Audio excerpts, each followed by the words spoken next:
শরীর মন যদি খারাপ থাকে তাহলে ঘরের সব কাজ থেমে থাকলেও কিন্তু রান্না বান্নাটা থেমে রাখা যায় না, কারণ পরিবারের অনেক সদস্য রয়েছে, তাদের জন্য কিন্তু অবশ্যই রান্না করতে হয়। তো আসসালামু আলাইকুম এভরিওয়ান, সবাই কেমন আছেন? আই হোপ আলহামদুলিল্লাহ আপনারা সবাই খুবই ভালো আছেন।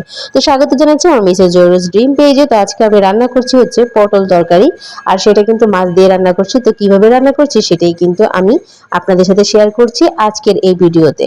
প্রথমে আমি মাছগুলো ভালো করে ধুয়ে তারপরে হচ্ছে এখানে হলুদ মরিচের গুঁড়ো তারপরে লবণ দিয়ে ভালো করে মেখে অনেকক্ষণ রেখেছিলাম, তারপরে আমি এগুলো ভেজে নিচ্ছি। আর এর সাথে আমি আজকে শুধু পটল আর টমেটো দিয়ে তরকারিটা রান্না করব। আর আলু কিন্তু আমার বেশি একটা পছন্দ না, তাই আমি সব তরকারির সাথে আলু দেই না, আর আলুটা কিন্তু ম্যাক্সিমাম তরকারির সাথে যায়। তারপর আমি আলুটা খেতে পছন্দ করি না, শুধু সবজিটা খেলেই কিন্তু আমার কাছে ভালো লাগে। আর অনেক সময় কিন্তু আমরা অনেক আগে থেকেই তরকারি কেটে রেখে দেই, যে সাশ্রয়ী হবে বা কষ্ট কম হবে এই জন্য। অনেক সময় দেখবেন পানিতে যদি অনেকক্ষণ ভিজে না রাখেন তাহলে তরকারির কালারটা কালচে হয়ে যায়, তখন রান্না যেমনই হোক না কেন দেখতে কিন্তু অনেকটা অন্যরকম লাগে।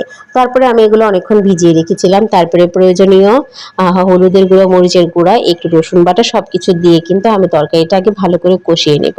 তারপরে এটা আমি অনেকক্ষণ দমে রাখবো যতক্ষণ পর্যন্ত না এই তরকারিটা ভালোভাবে কষে আসে এবং নিচের তেলগুলো উপরে উঠে আসে।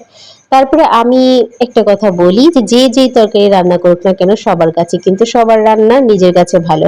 এখন কে কেমন রান্না করে বা কার স্বাদ হাতের স্বাদ কেমন হয় সেটা কিন্তু আমরা অনেকেই জানি না, কারণ এক একজনের রান্নার ধরন এক এক রকম। তাই আমি যেভাবে রান্না করি সেগুলো কিন্তু আপনাদের সাথে শেয়ার করি শর্টকাটে। আর যদি আপনারা অন্য প্রসেসে কোনো রান্না করে থাকেন সেটা হচ্ছে আপনাদের যেভাবে শিখছেন। আমি বিয়ের আগে কখনো রান্না করা শিখিনি, বা বিয়ের আগে থেকে কখনো রান্না কিভাবে করতে হয় তার জন্য কিন্তু আমার মায়ের পাশে দাঁড়াইনি।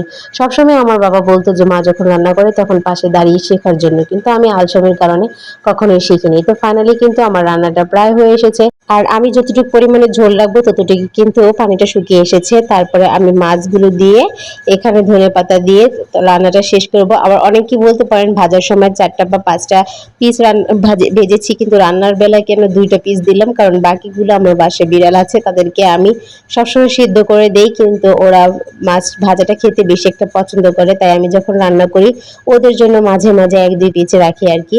তো তাদের জন্যই বাকি পিসগুলো রাখা।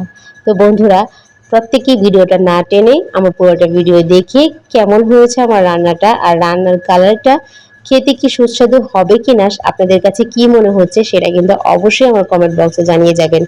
আর সবাই ভালো থাকবেন, সুস্থ থাকবেন। আল্লাহ হাফিজ।